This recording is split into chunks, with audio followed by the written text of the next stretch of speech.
حضرت مولا علی شیر خدا رضی اللہ تعالیٰ عنہ آپ فرماتے ہیں کہ الحمد کی الف سے لے کے والناس کی سین تک یہ سارا قرآن جو ہے یہ میرے مصطفیٰ کی نعت ہے۔ اللہ رب العزت نے یہ سارا قرآن نازل کیا، میرے مصطفیٰ کی تعریف بیان کی، مصطفیٰ کی نعت ہے۔ اگر آپ احباب توجہ فرمائیں، میں قرآن پڑھ کے جناب مصطفیٰ کریم صلی اللہ علیہ وسلم آپ کی شان بیان کرنا چاہتا ہوں۔ توجہ فرمانا، خالق کائنات نے فرمایا اپنے محبوب کے متعلق، خالق کائنات نے فرمایا وَلَوْ أَنَّهُمْ إِذْ ظَلَمُوا أَنفُسَهُمْ جَاءُوكَ فَاسْتَغْفَرُوا اللَّهَ وَاسْتَغْفَرَ لَهُمُ الرَّسُولُ لَوَجَدُوا اللَّهَ تَوَّابًا رَحِيمًا۔ یہ کلام خدا کا ہے، بیان عظمت مصطفیٰ کا ہے۔ وَمَا مُحَمَّدٌ إِلَّا رَسُولٌ، کلام خدا کا ہے، بیان عظمت مصطفیٰ کا ہے۔ وَمَا رَمَيْتَ إِذْ رَمَيْتَ وَلَكِنَّ اللَّهَ رَمَى، کلام خدا کا ہے، بیان عظمت مصطفیٰ کا ہے۔ یا ایھا النبی انا ارسلناک بالحق بشیرا ونذیرا، کلام خدا کا ہے، بیان عظمت مصطفیٰ کا ہے۔ برادران احتشام توجہ رکھنا، خالق کائنات نے فرمایا یا ایھا المزمل، کلام خدا کا ہے، بیان عظمت مصطفیٰ کا ہے۔ خالق کائنات نے فرمایا یا ایھا المدثر، کلام خدا کا ہے، بیان عظمت مصطفیٰ کا ہے۔ والضحیٰ، کلام خدا کا ہے، بیان عظمت مصطفیٰ کا ہے۔ واللیل اذا سجا، کلام خدا کا ہے، بیان عظمت مصطفیٰ کا ہے۔ وللآخرۃ خیر لک من الاولی، کلام خدا کا ہے، بیان عظمت مصطفیٰ کا ہے۔ الم نشرح لک صدرک، کلام خدا کا ہے، بیان عظمت مصطفیٰ کا ہے۔ ورفعنا لک ذکرک، کلام خدا کا ہے، بیان عظمت مصطفیٰ کا ہے۔ ان اللہ وملائکتہ یصلون علی النبی، کلام خدا کا ہے، بیان عظمت مصطفیٰ کا ہے۔ سبحان الذی اسری بعبدہ لیلا من المسجد الحرام الی المسجد الاقصی الذی بارکنا حولہ لنریہ من آیاتنا، کلام خدا کا ہے، بیان عظمت مصطفیٰ کا ہے۔ وما ارسلناک الا رحمۃ للعالمین، کلام خدا کا ہے، بیان عظمت مصطفیٰ کا ہے۔ برادران احتشام، تو پھر میں کیوں نہ کہوں کہ الحمد کی الف سے لے کے والناس کی سین تک جہاں سے بھی پڑھ کے دیکھیں سارا کلام خدا کا ہے، بیان عظمت مصطفیٰ کا ہے۔ تو برادران احتشام، یہ سارا قرآن اللہ رب العزت نے اپنے محبوب کی شان میں نازل کیا۔ تو یہ رمضان المبارک کا بابرکت مہینہ ہے۔ اس مہینے میں خالق کائنات نے اس کتاب کو یعنی اپنا پیغام، آخری پیغام قرآن مجید فرقان حمید اس رات میں یعنی لیلۃ القدر کی رات میں نازل فرمایا۔ خالق کائنات نے فرمایا انا انزلناہ فی لیلۃ القدر، فرمایا کہ بے شک ہم نے اسے لیلۃ القدر میں نازل کیا۔ تو برادران احتشام، اگر آپ احباب توجہ فرمائیں، لیلۃ القدر کو جو شان ملی ہے، لیلۃ القدر ساریاں راتوں سے افضل اور اعلیٰ ہے۔ اگر جو بندہ بھی اس رات میں جا کے اللہ کی عبادت کرے گا، جا کے نفل عبادات کرے، قرآن مجید کی تلاوت کرے، جا کے اللہ کی عبادت کرے گا، خالق کائنات اس کو 1000 مہینوں سے زیادہ ثواب عطا فرمائے گا۔ تو اس رات کو یہ نسبت کیوں ملی، اتنا مقام کیوں ملا؟ کیونکہ اس رات کی نسبت قرآن مجید فرقان حمید کے ساتھ ہو گئی۔ تو پتہ چلا کہ جس رات کی نسبت قرآن کے ساتھ ہو جائے وہ رات ساری راتوں سے افضل ہو جاتی ہے، وہ رات ساری راتوں سے اعلیٰ بن جاتی ہے۔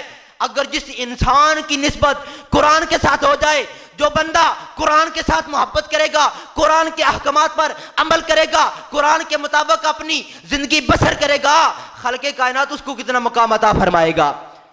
تو یہ رمضان المبارک کا بابرکت مہینہ ہے۔ اس مہینے میں خالق کائنات نے قرآن نازل کیا، اور قرآن اور رمضان کا بڑا گہرا آپس میں تعلق ہے۔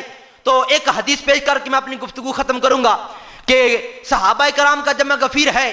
میرے کریم آقا صلی اللہ علیہ وسلم آپ نے ارشاد فرمایا کہ اے میرے صحابہ، قیامت والا دن ہوگا جب ہر طرف نفسا نفسی ہوگی، ہر طرف ہر بندہ اپنے آپ کو دیکھ رہا ہوگا۔ لیکن برادران احتشام، اس موقع پر بھی قرآن اور روزہ یہ دونوں بندے کی شفاعت کریں گے۔ قرآن عرض کرے گا کہ یا اللہ، اس بندے نے تیری رضا کی خاطر میری تلاوت کی، تیری رضا کی خاطر میری تلاوت کرتا رہا، لوگوں کو قرآن پڑھاتا رہا، میرے ساتھ محبت کرتا رہا۔ یا اللہ، آج میں اس کی شفاعت کرتا ہوں، میری شفاعت اس بندے کے حق میں قبول فرما۔ تو خالق کائنات قرآن کی شفاعت قبول فرمائے گا اور بندے کی بخشش فرمائے گا اور بندے کو جنت میں اعلیٰ مقام عطا فرما دے گا۔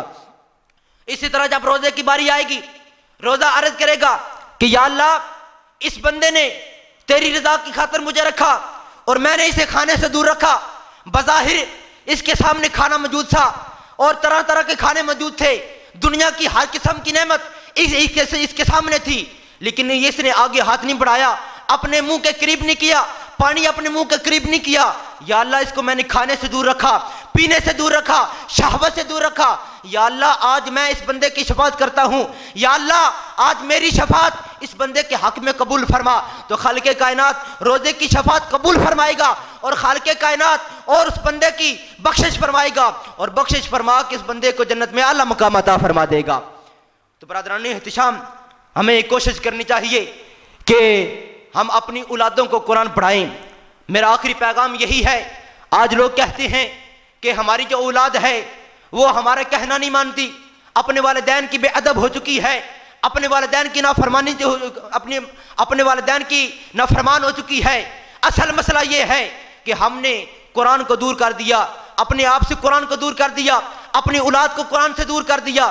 اگر ہم اپنی اولاد کو قرآن کے نزدیک کرتے, قرآن پڑھاتے اور قرآن کی تربیت جو ہے وہ اپنی اولاد کو دیتے جس طرح قرآن نے ارشاد فرمایا ہے, اگر اس طرح ہم اپنی اولاد کو قرآن کی تربیت دیتے, قرآن پڑھاتے, تو آج کبھی بھی کوئی بھی بندہ اپنے والدین کا نافرمان نہ ہوتا. تو میں آپ احباب کے جتنے بھی سامعین سماعت فرما رہے ہیں, میں ان سے گزارش کروں گا کہ جتنے بھی احباب سماعت فرما رہے ہیں کہ اپنی اولاد کو قرآن پڑھاؤ, قرآن کے ساتھ وابستہ ان کے کرو, خود بھی وابستہ ہو.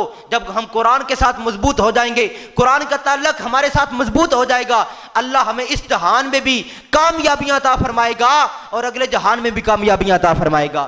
اور خالق کائنات کی پاک بارگاہ میں دعا ہے, میرا مالک, میرا خالق کائنات, کہ ہمیں آج کی ہماری یہ حاضری, ہماری یہ کاوش اپنی مقدس بارگاہ میں قبول و منظور فرمائے اور قرآن کا فیضان ہم سب کو نصیب فرمائے.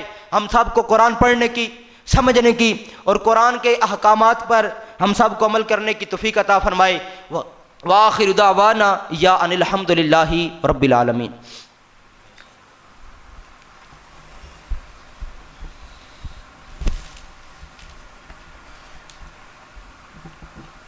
اعوذ باللہ من الشیطان الرجیم. بسم اللہ الرحمن الرحیم.